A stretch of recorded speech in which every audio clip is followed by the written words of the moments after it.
City post में आपके साथ मैं हूं अनामिका। बात करते हैं विधानसभा चुनाव की। विधानसभा चुनाव में बूथों पर अर्धसैनिक बलों की तैनाती रहेगी। चुनाव के मद्देनजर फोर्स की तैनाती का खाका लगभग पूरी प्लानिंग जो है वो लगभग तैयार कर ली गई है। मतदान केंद्रों पर सुरक्षा का जिम्मा जो है वो अर्धसैनिक बलों के जवान संभालेंगे और इसके साथ साथ दूसरे राज्यों से आए बल को भी बूथों पर तैनात किया जाएगा। फर्स्ट फेज में बिहार के 71 विधानसभा क्षेत्रों में वोट डाले जाने हैं।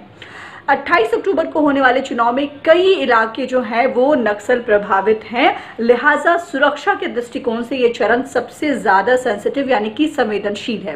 खास करके औरंगाबाद, गया, लखीसराय और जमुई में नक्सलियों के खिलाफ विशेष रणनीति के तहत काम किया जा रहा है, यानी कि स्ट्रैटेजी के तहत काम किया जा रहा है।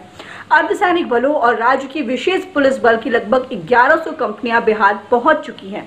बचे हुए बल भी 1-2 दिन में आ जाएंगे। शांतिपूर्ण और निष्पक्ष चुनाव की खातिर बिहार को सुरक्षा बलों की 1200 कंपनियां मिली हैं, जिसमें से कि 45 पहले से यहां तैनात थी। चुनाव की घोषणा के बाद बिहार के जो एरिया डोमिनेशन के लिए अर्धसैनिक बलों की 300 कंपनी मिली थी। अब दूसरी बार फिर से 300 कंपनियां भेजी गई है, यानी कि एक तरह से देखा जाए तो सुरक्षा के दृष्टिकोण से काफी कुछ हो रहा है। कुछ दिनों पहले चुनाव के लिए ही 600 कंपनी और भेजने का आदेश दिया गया है।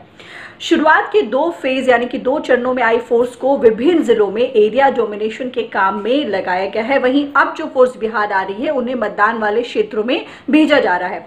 बाकी के फोर्स भी चुनाव वाले क्षेत्रों में भेजे जा रहे हैं। ट्रेजरी, बैंक, रिजर्व गार्ड और कोर्ट सुरक्षा में तैनात जवानों को छोड़ करके बाकी सभी को चुनावी ड्यूटी पर लगाने के आदेश दिए गए हैं। इन्हें पुलिस लाइन में योगदान कराया जा रहा है। वहीं से इन्हें प्रतिनियुक्त वाले जिलों में विस क्षेत्रों में भेजा जाएगा। चुनाव में बूथों की सुरक्षा के अलावा बड़ी संख्या में फोर्स की जरूरत होती है। स्टैटिक के अलावा कई बूथों को मिला करके पेट्रोलिंग पार्टी की व्यवस्था रहेगी। आपको बता दें कि नक्सल प्रभावित क्षेत्रों में चुनाव के दौरान बड़ी संख्या में पुलिस और अर्धसैनिक बलों की तैनाती की जाएगी। मतदान केंद्रों तक जाने वाले रास्तों में चुनाव से पहले ही रोड ओपनिंग पार्टी कमान संभालेगी और इसमें सुरक्षा बलों की कई टीमों को लगाया जाएगा।